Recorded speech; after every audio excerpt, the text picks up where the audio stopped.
Saint-Dié, sur les quais, direction Librairie Le Neuf, le repère d'Olivier Huguenot, quinquas heureux, libraire indépendant et militant tous azimuts du livre et de ses métiers. Bonjour, bonjour. Alors, on se présente? Oui, donc Olivier Huguenot, libraire ici, à Saint-Dié, sur les quais, depuis, ça doit faire bientôt une trentaine d'années. Voilà, et là on est très actif en cette période du mois de septembre, puisque... Aïe, aïe, aïe, grosse livraison en direct, rentrée oblige. Bien qu'au mois de septembre, on reçoit quelques tonnes de livres. Enfin, le mois d'août, septembre, octobre, c'est le mois chaud en librairie. Et encore, je ne parle pas de décembre. Voici donc la librairie fondée en 1972. L'endroit s'appelle Le Neuf. Pourquoi Le Neuf? En fait, elle a été créée par 9 personnes, 9 étudiants. Dès le départ, une notion de groupe. Oui, complètement. Mais on est dans les années issues directement des années 68, donc les années utopiques, les années communautaires. Il y a l'esprit, je pense, coopératif, mais on est véritablement une entreprise. On est une SARL, Société à responsabilité limitée. On aime faire marcher le tiroir-caisse. On aime dégager des bénéfices, on se bat sur la marge, voilà. Et je pense qu'une librairie à l'heure actuelle, si elle ne se bat pas sur ce plan-là, elle meurt. Hein. Voilà. On est d'abord des commerçants. Ok. On va continuer la visite avec les gens à découvrir. L'équipe du jour. Martin, le jeune CDD, chargé du numérique et du rayon BD. Puis Céline, aux 400 coups, à la caisse, très bonne conseillère de lecture, tout comme Françoise, experte en littérature jeunesse et scolaire. Et alors, si vous êtes gentil, vous avez le droit d'aller à la cave, en bas. Chiche! Ouh là là! Fait tout noir.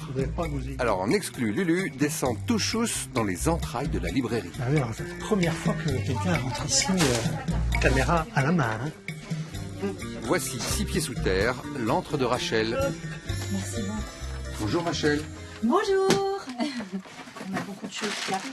Mais c'est bien, quand il y a des nouveautés qui arrivent, c'est moi qui les ouvre. C'est comme si j'étais une gosse à Noël. C'est moi qui ai le droit à ouvrir les livres, on peut voir les livres en premier. Là, c'est les anciens. Bon voilà, là c'est vraiment là. C'est vraiment le bordel. Mais Donc là, je les mets dans le monte-charge pour que mes collègues. Quand même quitte de les monter à la main, c'est pas plus mal.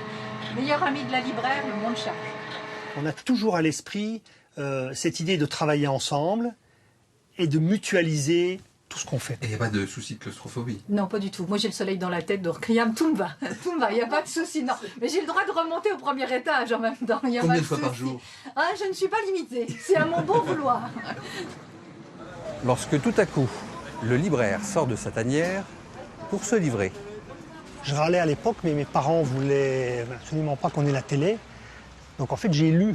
Je piquais à droite à gauche, à la bibliothèque de mes parents, etc. Donc mon amour de la lecture, il vient de là. L'appétit vient en mangeant quand on est un lecteur. On a toujours envie de plus. Oui. Mais c'est plus que un gros lecteur, d'ailleurs. c'est plus que de l'appétit, c'est-à-dire c'est une addiction la lecture. C'est-à-dire que le matin, moi je lis principalement le matin. Quand j'étais plus jeune, je lisais le soir. Mais c'est véritablement comme là, quand on marche ou quand on travaille, je veux dire, c'est plus que tout. C'est infini. Ah oui, non, mais c'est sans fin, jusqu'au pied de vent, voilà. Et cette addiction, il a besoin de la transmettre comme prof en IUT métier du livre, chaque lundi à Nancy. Et ce jour-là, c'était sa rentrée. Il y a toujours une appréhension? Un tout petit peu, oui, quand on démarre l'année, oui, quel public on a, quels sont les... Ouais, mais bon, si j'ai affaire à des gens motivés, c'est bon, c'est déjà la première chose.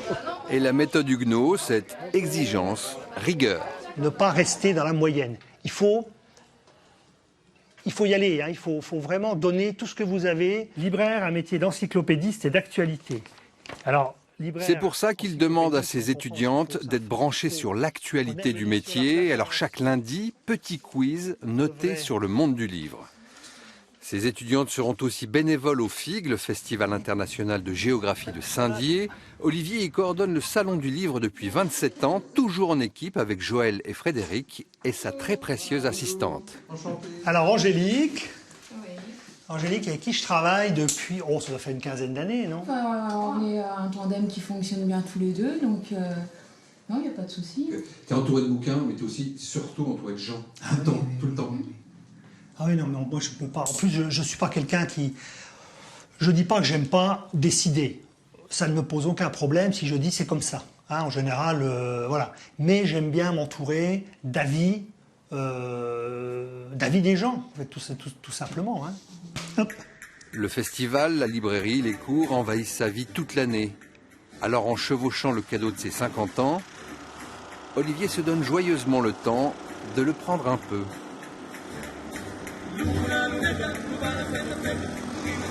Je suis toujours aussi très amoureux du Solex parce que on dit qu'à Solex, en fait, on se grise de vitesse. Il y a à la fois la notion de vitesse, de rapidité, mais il y a aussi cette idée de se griser, ça veut dire tranquillement aussi. Ben, c'est une philosophie qui me va bien parce que voilà, on réalise des choses tous ensemble, vite, mais en étant dans la modération.